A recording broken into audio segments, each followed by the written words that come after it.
Hello friends, welcome to my YouTube channel. তো আজকে একটা হিন্দি ফিল্মের একটা বড় আপডেট এসছে। এই ফিল্মটা কিন্তু কিছুদিন আগে অ্যানাউন্স হয়ে গেছিলো যে এটার একটা সিকুয়েল আসতে চলেছে। তো এগ ভিলেনের পার্ট 2 কথা তো আমরা অনেক দিন আগে থেকে শুনছিলাম যে এটা একটা সিকুয়েল আসবে এবং তার স্টার কাস্টও রিভিল হয়ে গেছিলো, এবং সেটারই আজকে একটা অফিসিয়াল রিলিজ ডেট অ্যানাউন্স করেছে এবং সাথে কিন্তু একটা পোস্টারও রিলিজ করে দিয়েছে। তো পোস্টারটার মধ্যে যে জিনিসটা আমার সবচেয়ে বেশি ভালো লেগেছে সেটা হচ্ছে সেই ওই ডেভিল স্মাইলি ওটা দিয়েছে। তো এই স্মাইলিটা দেখে তোমরা হয়তো বুঝতে পারছো যে পার্ট 1-এ কিন্তু এই যে স্মাইলিটা ছিল সেটা কিন্তু একটা বড় ভূমিকা কিন্তু পালন করেছিল। তো মোহিত সুরি এবার কিন্তু নতুন স্টারকাস্ট নিয়ে আসছে, যার মধ্যে আছে জন আব্রাহাম, তারা সুতারিয়া, দিশা পাটানি এবং আছে অর্জুন কাপুর।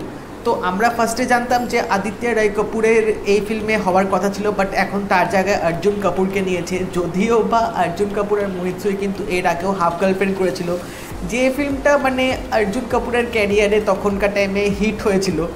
তো এই যে ফিল্মের যে পোস্টারটা যে এসছে, এই যে সিকুয়েলটা যে হচ্ছে, সিকুয়েলটার নাম কিন্তু এগ ভিলেন রিটার্নস, এবং এখানে আমরা দেখতে পাচ্ছি যে অন্ধকার গলি এখানে পিকচারটা দেখিয়েছে, এবং নিচে আমরা দেখতে পাচ্ছি যে একটা লাইট পড়লে যেরকম হয়, রাস্তার আলো রাস্তাতে পড়লে যেরকম একটা চিত্র তৈরি হয়, সেখানে কিন্তু একটা ডেভিল স্মাইলি দেওয়া আছে।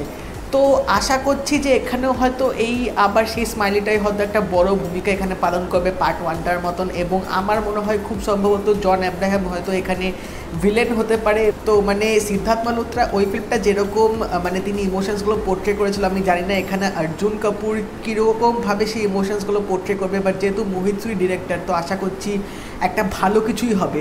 আর একটা জিনিস যেটা হচ্ছে যে এই ফিল্মে কিন্তু গ্যারেন্টিড গান কিন্তু দুর্দান্ত হবে, এবং মোহিত সুরির একটা জিনিস যেটা আমার খুব ভালো লাগে সেটা হচ্ছে তার ফিল্মগুলো ভালো হোক বা খারাপ হোক সেটা ম্যাটার করে না, কিন্তু অ্যালবামগুলো কিন্তু মারাত্মক লেভেলের হয়, সবকটা গান অলমোস্ট চার্টবাস্টেড হয়ে থাকে তার প্রত্যেকটা ফিল্মে। তো হোপফুলি এই ফিল্মের গানগুলো সেই এক্সপেকটেশনসটা ম্যাচ করবে, এবং ফিল্মটাও আশা করছি একটা ভালো হবে, কারণ পোস্টারটা দেখেই বোঝা যাচ্ছে যে একটা হয়তো ডার্ক একটা থ্রিলার হয়তো আমরা পেতে চলেছি, এবং মোহিত সুরি কিন্তু এই থ্রিলার জনারটা কিন্তু বেশ ভালোভাবে তিনি আমাদের প্রেজেন্ট করেন। তো ফিল্মটা আসছে হচ্ছে পরের বছরের 11 তারিখে, 11ই ফেব্রুয়ারি 2022 ফিল্মটা রিলিজ হবে, কারণ পোস্টারে কিন্তু লেখাই আছে যে ইন 365 ডেজ, এক্স্যাক্ট ভালো কিন্তু একটা প্রমোশন স্ট্র্যাটেজি মেনটেন করে কিন্তু আজকে পোস্টারটা ছাড়া হয়েছে।